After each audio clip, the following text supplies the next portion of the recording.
Cinema നയരൂപീകരണ സമിതിയിൽ നിന്നും കൊല്ലം MLA ആയ മുകേഷിനെ പുറത്താക്കും. പീഡനാരോപണങ്ങളിൽ കുടുങ്ങിയ സാഹചര്യത്തിലാണ് തീരുമാനം. നയരൂപീകരണ സമിതി അധ്യക്ഷൻ ഷാജി എൻ കരുണും ഇതേ അഭിപ്രായക്കാരനായിരുന്നു. നടി മഞ്ജു വാര്യരും മുകേഷുമായി സഹകരിക്കില്ലെന്ന് അറിയിച്ചു. ഇതോടെയാണ് മുകേഷിനെ മാറ്റാൻ സർക്കാരിൽ തത്വത്തിൽ തീരുമാനിച്ചത്. അതിനിടെ ഫെഫ്ക ജനറൽ സെക്രട്ടറി ബി ഉണ്ണികൃഷ്ണനെയും മാറ്റണമെന്ന് മാക്ടയുടെ സാരഥിയായ വിനയൻ ആവശ്യപ്പെട്ടു. ഉണ്ണികൃഷ്ണൻ ഈ സാഹചര്യത്തിൽ സ്വയം മാറുമെന്നാണ് സൂചന. ആരോപണ വിധേയർ ആരും സമിതിയിൽ വേണ്ട എന്നതാണ് സർക്കാർ നിലപാട്. സിനിമാ നയരൂപീകരണ സമിതിയിൽ നിന്ന് മുകേഷ് സ്വയം ഒഴിയുന്ന തരത്തിൽ തീരുമാനം പുറത്തുവരാനാണ് സാധ്യത. വിവാദങ്ങളുടെ പശ്ചാത്തലത്തിൽ ഒഴിയാൻ പാർട്ടി നിർദ്ദേശം നൽകിയതായിട്ടാണ് സൂചന. ഹേമ കമ്മിറ്റി റിപ്പോർട്ടിന്റെ അടിസ്ഥാനത്തിൽ രൂപീകരിച്ചതാണ് സിനിമാ നയ രൂപീകരണ സമിതി. 10 അംഗ സമിതിയാണ് രൂപീകരിച്ചത്. ഷാജി എൻ കരുണാണ് സമിതി ചെയർമാൻ.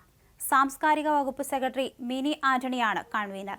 മുകേഷിന് പുറമെ മഞ്ജു വാര്യർ, ബി ഉണ്ണികൃഷ്ണൻ, പത്മപ്രിയ, രാജീവ് രവി, നിഖില വിമൽ, സന്തോഷ് കുരുവിള, സി അജോയ് എന്നിവരാണ് മറ്റംഗങ്ങൾ.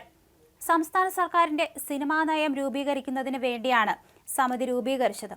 ഇതിൽ മുകേഷും ബി ഉണ്ണികൃഷ്ണനും ഒഴിയുമ്പോൾ പുതിയ ആളുകളെ നാമനിർദ്ദേശം ചെയ്യേണ്ട സാഹചര്യം വരും. കാസ്റ്റിംഗ് ഡയറക്ടർ ആയ വനിത 2018 ഉയർത്തിയ ആരോപണമാണ് ഹേമ കമ്മിറ്റി റിപ്പോർട്ടിന് പിന്നാലെ മുകേഷിനെതിരെ ഉയർന്നു വന്നത്. 19 വർഷം മുൻപ് ചാനൽ പരിപാടി ചിത്രീകരണത്തിന് ചെന്നൈയിലെ ഹോട്ടലിൽ താമസിക്കുമ്പോൾ അവതാരകനായ മുകേഷ് രാത്രി നിരന്തരം വിളിച്ച് ശല്യപ്പെടുത്തിയെന്നും തന്റെ മുറി സ്വന്തം മുറിയുടെ തൊട്ടടുത്താക്കാൻ ശ്രമിച്ചെന്നുമായിരുന്നു സിനിമാ സാങ്കേതിക പ്രവർത്തകയുടെ അന്നത്തെ വെളിപ്പെടുത്തൽ. തുടർന്ന് ഒരു നടിയും രംഗത്തെത്തിയിരുന്നു.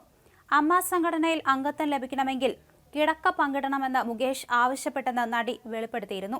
അദ്ദേഹം മോശമായി സംസാരിച്ചുവെന്നും വില്ലയിലേക്ക് വരാൻ ക്ഷണിച്ചുവെന്നും നടി ആരോപിച്ചിരുന്നു. ഇതാണ് മുകേഷിന് വിനയായി മാറിയത്. ആരോപണങ്ങൾ ഓരോന്നായി പുറത്തു വരുന്നുവെങ്കിലും മുകേഷ് MLA സ്ഥാനം രാജിവെക്കേണ്ടതില്ലെന്നാണ് CPM തീരുമാനം. പക്ഷേ നയരൂപീകരണ സമിതിയിൽ നിന്ന് രാജിവെച്ചേ മതിയാകൂവെന്നതാണ് CPM നിലപാട്. ഈ ചർച്ചകൾക്കിടയിലാണ് ബി ഉണ്ണികൃഷ്ണനെതിരായ വിധിയും വരുന്നത്.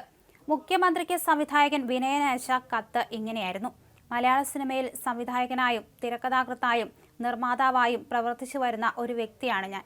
മലയാള സിനിമയിൽ സ്ത്രീകൾ നേരിടുന്ന പ്രശ്നങ്ങളെക്കുറിച്ചും തൊഴിൽ നിഷേധം ഉൾപ്പെടെയുള്ള മറ്റു വിഷയങ്ങളെക്കുറിച്ചും പഠിക്കാനായി ജസ്റ്റിസ് ഹേമയുടെ നേതൃത്വത്തിൽ നിയോഗിച്ച കമ്മിറ്റിയുടെ റിപ്പോർട്ട് കേരളത്തിൽ വലിയ ചർച്ചയായിരിക്കുന്ന ഈ അവസരത്തിൽ ആ റിപ്പോർട്ടുമായി ബന്ധപ്പെട്ട ചില ഗൗരവമായ വിഷയങ്ങൾ അങ്ങയുടെ ശ്രദ്ധയിൽപ്പെടുത്തുവാൻ ആഗ്രഹിക്കുകയാണ്. റിപ്പോർട്ട് വന്നതിനു ശേഷം അത് പ്രസിദ്ധീകരിക്കുവാൻ വലിയ കാലതാമസം ഉണ്ടായെങ്കിലും ഇന്ത്യയിൽ ആദ്യമായി ഇങ്ങനെ സിനിമയിലെ പ്രശ്നങ്ങൾ പരിഹരിക്കുവാൻ ഒരു കമ്മിറ്റിയെ നിയോഗിച്ച അങ്ങയുടെ സർക്കാരിന്റെ തീരുമാനത്തെ ആദ്യമേ അഭിനന്ദിച്ചു കൊള്ളട്ടെ എന്ന് പറഞ്ഞാണ് കത്ത് തുടങ്ങുന്നത്.